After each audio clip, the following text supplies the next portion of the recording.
Hello and welcome. You're watching Dialogus and more specifically, The Worldview with me, Vishal Dahiya. Today, we're going to talk about the United States of America, considered to be the most powerful country in the world. Now, the big question is that whether or not this powerful country is a reliable partner for its allies. And this is a question which we are not asking. This is a question which is being asked by various long term, long standing allies of the USA, be it Canada or even some of the European partners, the NATO alliance countries as well. Specifically, the events related to Ukrainian President Zelensky's visit to the Oval Office and also South African President's visit to the Oval Office has seemingly not gone down well with some of the observers as well.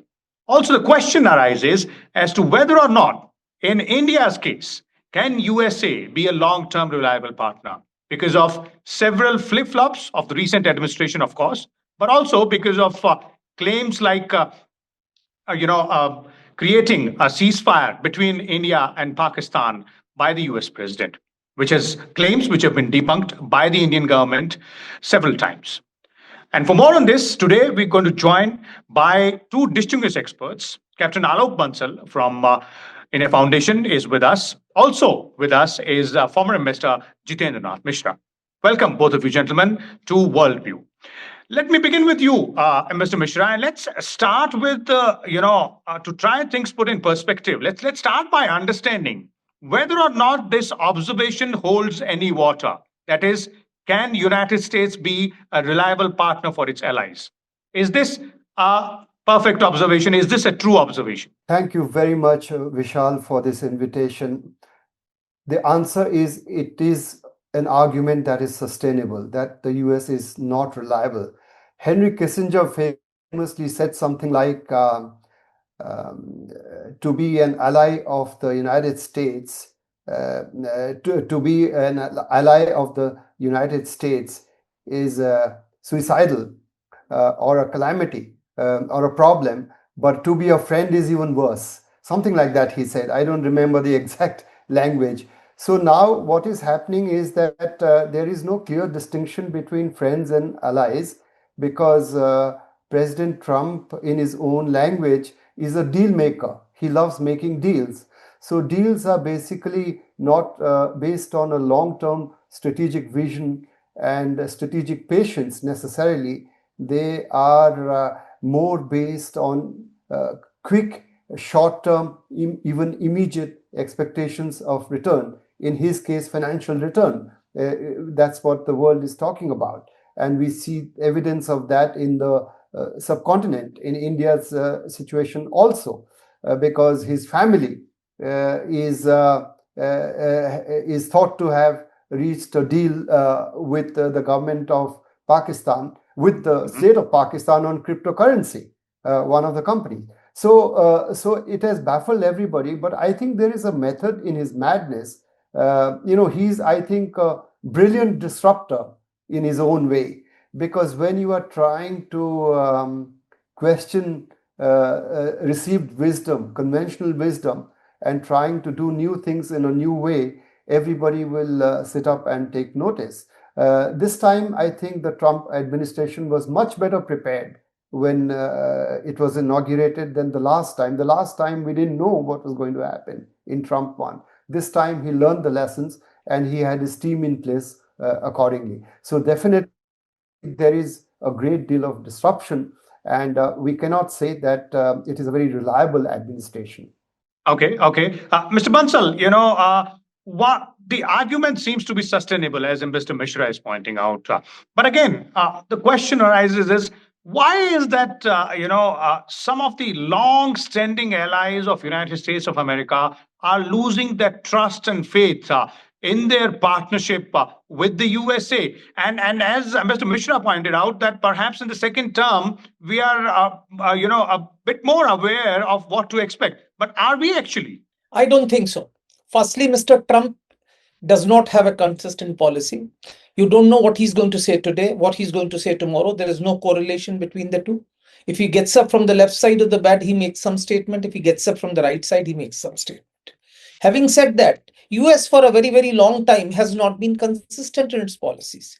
And of course, as far as we are concerned, we are sovereign states, we are a big state, we are capable of dealing with it. But there have been numerous cases where smaller entities, smaller states have been actually left to the mercy of marauding hordes. You saw what happened in Kabul, where a government with which they had a strategic partnership agreement was left in the lurch, and Kabul was allowed to fall down. You saw what happened with Zelensky in White House. I think the manner in which US has washed its hands off Ukraine after mm, uh, persuading Ukraine to get into a conflict with Russia is amazing. The way it has been dealing with its European allies is even more funny. The way a NATO member, Denmark's territory, is being usurped, being sought by Donald Trump is again unimaginable. You saw what happened to the Kurds in Syria, who at the behest of US were taking fighting not only the Islamic State or Daesh, but also Turks and others. They have actually been left into the lurch. So US has a habit of withdrawing from places at short notice, withdrawing its support from its allies at short notice. And I think there is no doubt in saying that US as a whole is an extremely unreliable ally. You can't bank on it. Okay. Okay. Mr. Mishra, the question here arises is that, we've been talking about the Trump era, the first term of President Donald Trump, the second term, and, what to expect, what not to expect. Of course, there are several instances of a U-turn by President Trump in his second term in office. But the real question, and something which we should also look deeper into, is that all this sort of uneasiness about a long-term loyal partnership or a faithful, trusted, allied relation with the United States of America. Has this only come about in Trump's second era, President Trump's second era, or is this something which has been building on for quite some time now? Well, this is not something that's happening under President Trump only. I stand by what I said earlier, that there is a method in his madness.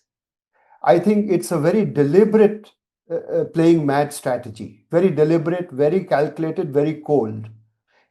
It's not as if he's confused and he doesn't know what he's doing. He knows very well what he's doing. And there is a personal element also for the family, for his businesses, because he's a businessman. But I don't think we need to emphasize that beyond the point, because he came up with all the guns blazing as far as China is concerned. But he is very close to making a deal with China. So I think his entire strategy of shock and awe in the space of diplomacy is aimed at intimidating the opponent to conceding concessions as he wants it. And I think But Mr. Mishra, yes. I'm sorry to jump in here, but yes. just one point, since you're on this topic here, one point here is that in that particular scenario, you're also undermining your allies, your partners. For example, his attempt to hyphenate India and Pakistan, of course, undermines India's stature and the entire strategy on the issue of terror, on the issue of neighborhood aspects. Absolutely.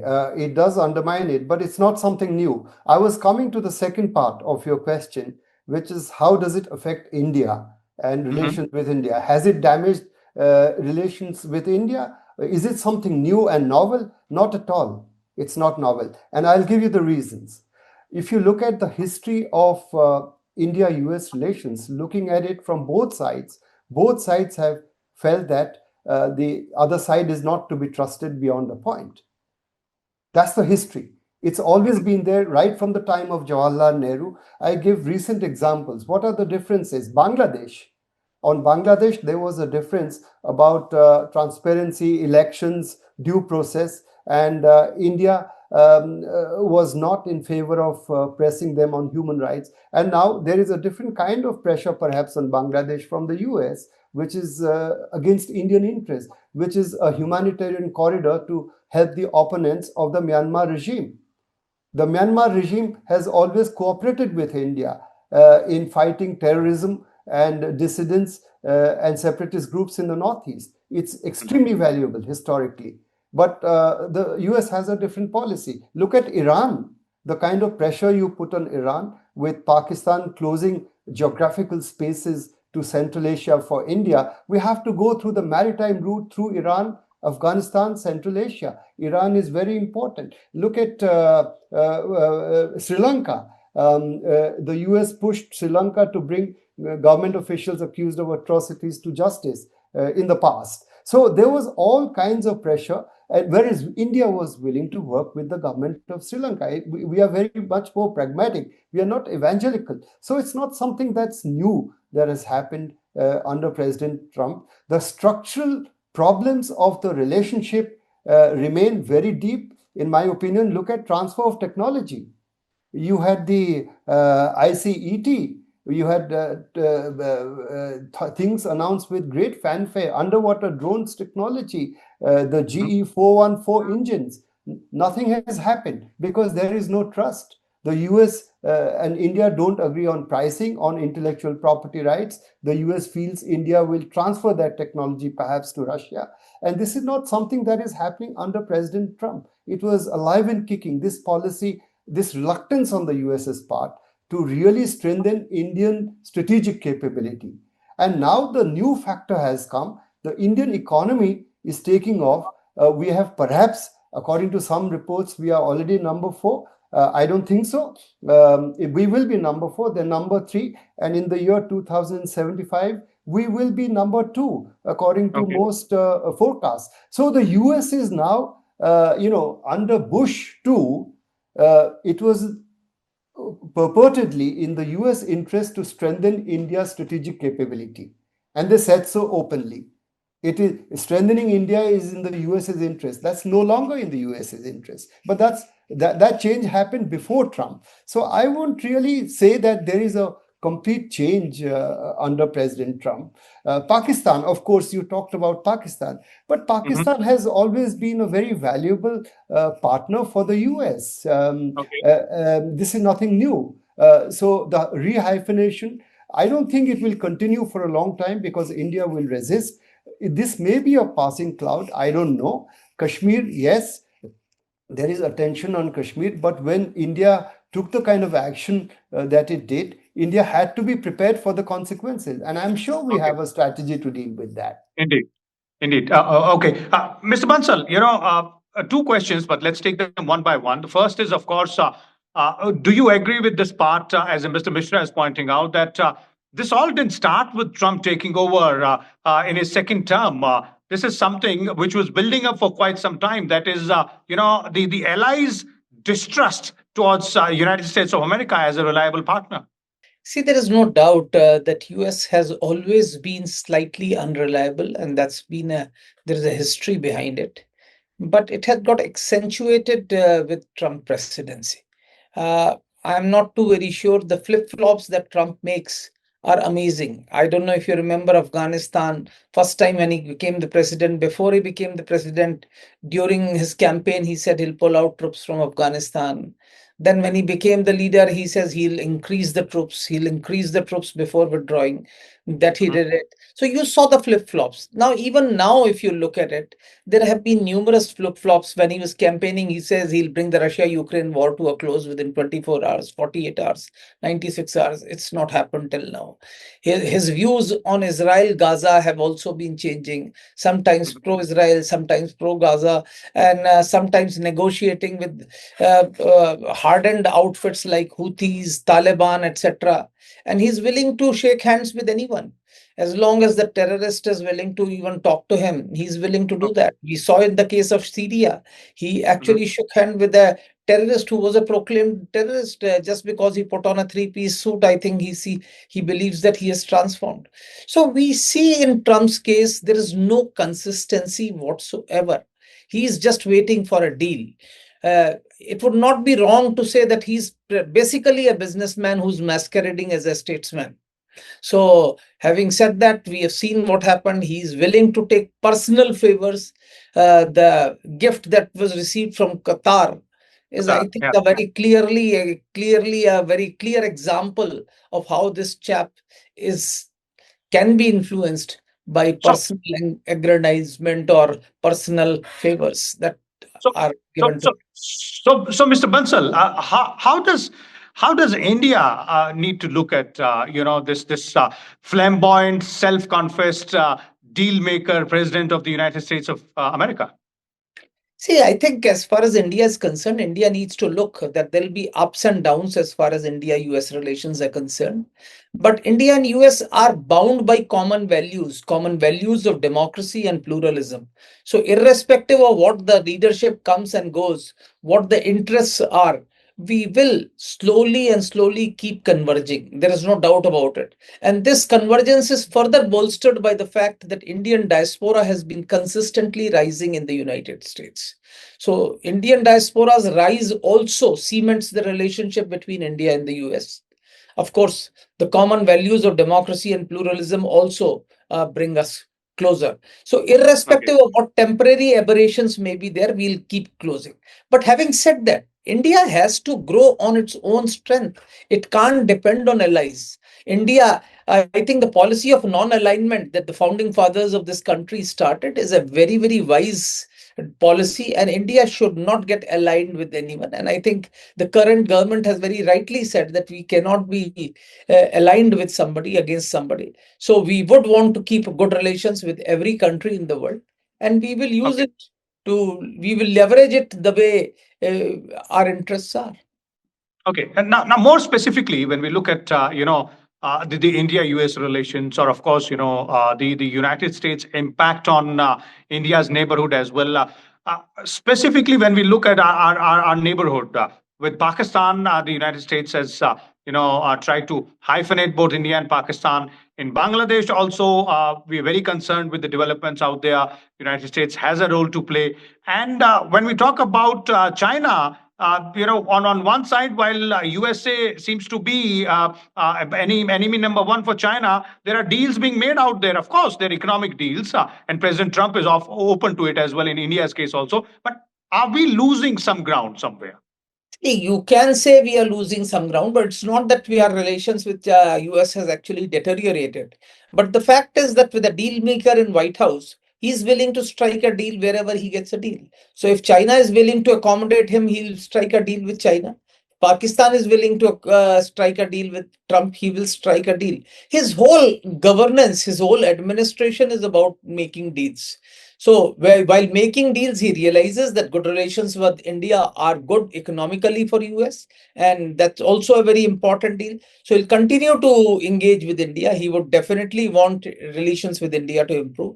But at the Okay. same time, he is willing to engage with powers that may be inimical to India. And the clearest manifestation is Bangladesh, where they have not only brought in a regime which is quite inimical to India, toppling a democratically elected regime, they are also trying to push through Bangladesh their agendas in Myanmar. So we Okay. are seeing an attempt being made to reconfigure India's neighborhood according to the whims and fancies of the United States. Okay, and as Mr. Mishra also pointed out earlier, that we will have to, play a much smarter game than the powers in the global geopolitics are playing right now to, of course, safeguard our interests. Now, last question to you, Mr. Mishra, and this relates to the other important allies of the United States as well. In your earlier responses, you spoke about, and Mr. Bansal also pointed out the U.S. relation with the Ukraine. With other allies as well. Afghanistan, yes, in one case. But when we talk about long-standing allies like Canada, the kind of twists and turns which Canada-US relations have seen, also with some of its most vocal US partners. The bone of contention, of course, right now is the Russia-Ukraine war, but on several other issues as well. It has come to that level wherein the European nations are saying that perhaps it's only us who can defend ourselves. Well, that's consistent with what President Trump has been saying even in his first term, which is that the Europeans need to take care of the costs of their own defense. The United States cannot write the check for everybody forever. And that's because the United States is a declining power. That's the reality. I gave some facts and figures and some projections into the year 2075, where actually India will overtake the United States. The United States thinks very strategically about these things.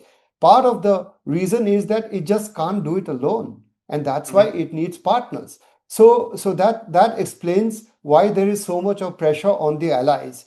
But I'm doubtful that these relationships will break down because at least for the next 10 years or 15 years, China will be the number one challenge, the greatest challenge to the US's self-proclaimed role as the superpower of the world, as a real superpower.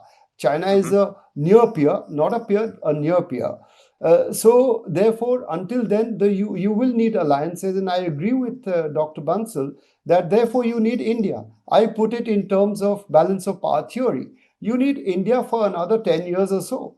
And after that, China will be a real challenger. And maybe there'll be a messy bipolar world. Today, some people say it's a messy tripolar world with the new outreach of Trump towards Russia. So I'm not greatly alarmed by this. If you look at the arc of history, alliances and geopolitics are like water and shifting sands. They've always shifted. Indeed. Trump's style is very pyrotechnical, but I don't think the structural issues are so disruptive. Structurally, it is so disruptive. And as I said to you privately, President Trump will be there for the next 3.5 years, and he's not going to have another term. And things can and probably will change after that, even in terms of style. But but so therefore, I'm not greatly alarmed by what he's doing to Canada, what he's doing to Greenland and others. These are public messaging. But can the United States and will the United States take over Canada as the 51st state?